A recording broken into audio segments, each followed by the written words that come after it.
গণঅভ্যুত্থানের পরে এত মানুষের জীবনদানের পরে তারা যদি মনে করে তারা আগের পুরাতন রাজনীতি করবে, তাহলে এটা এত সহজ হবে না। যারা মৃত্যুর মুখ থেকে ফিরে এসেছে তাদেরকে কিনার স্বার্থ বাংলাদেশের কোন রাজনৈতিক দলের হয় না। এবং জাতীয় নাগরিক পার্টির উদ্যোগে আমরা দেশের সংস্কার চেয়েছি, বিচার চেয়েছি এবং নতুন সংবিধান চেয়েছি, কিন্তু এই সকল জনদাবির বিরুদ্ধে দাঁড়িয়ে যাচ্ছে একটি পক্ষ, যারা পুরাতন বন্দোবস্তকে টিকিয়ে রাখতে চায়, যারা পুরাতন রাজনীতিকে টিকিয়ে রাখতে চায়, যারা চালান এবং সন্ত্রাসকে টিকিয়ে রাখতে চায়।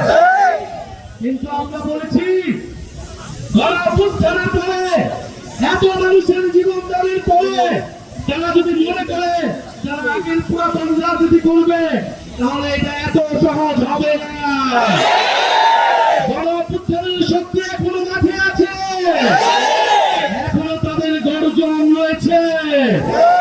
প্রিয় সংগ্রামী বন্ধুগণ, তারা ভেবেছিল 2-3টা আসন দেখিয়ে, ক্ষমতার ভাগ বাটোয়ারার লোভ দেখিয়ে তারা গণঅভ্যুত্থানের শক্তিকে কিনে নেবে। কিন্তু যারা বিপ্লবের শক্তি, যারা মৃত্যুর মুখ থেকে ফিরে এসেছে তাদেরকে কিনার স্বার্থ বাংলাদেশের কোন রাজনৈতিক দলের হয় না। বলা হয়েছে দরজা নাকি খোলা আছে।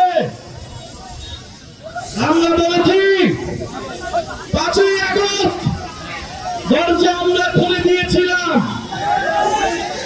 হাসনাত আব্দুল্লাহ বলেছে আমরা এই অভ্যুত্থানের নেতৃবৃন্দ আপনাদের জন্য দরজা খুলে দিয়েছিলাম। 5ই আগস্ট আমরা বলেছিলাম আসুন জাতীয় সরকার করি, দেশটাকে পুনর্গঠন করি, সকল বিভাজন সবকিছুর থেকে বাংলাদেশকে নতুন করে গড়ে তুলি।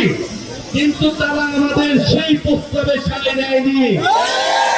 তারা বলেছিল 3 মাসের মধ্যে নির্বাচন দিতে হবে, আবার বলেছে 6 মাসের মধ্যে নির্বাচন দিতে হবে।